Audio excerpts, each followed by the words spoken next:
शारदा देवीने एका दुकानातून 5,225 रुपयांची साडी खरेदी केली आणि 12% GST देण्याऐवजी दुकानदाराला सवलत द्यायला सांगितली, किंमत कमी करा.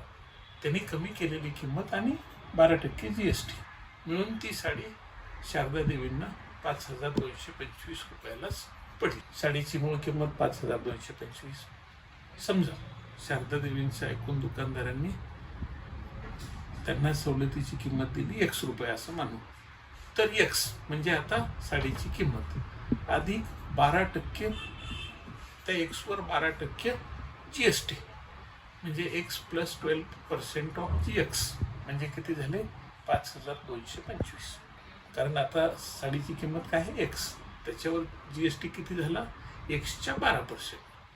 ऑफ म्हणजे काय गुणाकार लक्षात ठेवा. 12% म्हणजे काय 0.12 आणि X + 0.12x म्हणजे काय झालं 1.12x.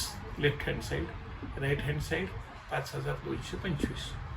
म्हणून Xची किंमत काय झाली 5,225 डिवायडेड बाय 1.12.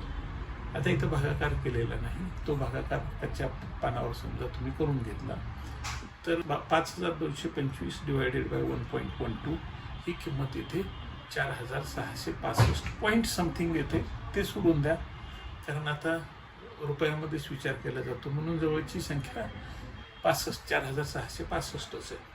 म्हणजे दुकानदारांनी 5,225 रुपयाची साडी 4,665 रुपयाला दिली. या दोघांमधला जो डिफरन्स आहे हा आहे 560. म्हणजेच दुकानदाराने आपल्या मूळ किमतीत 560 रुपये कमी केले. म्हणजे आता काय झालं 4,665 प्लस त्याच्यावरचा 12% GST असं मिळून साडी शारदा देवींना 5,225 रुपयाला पडली.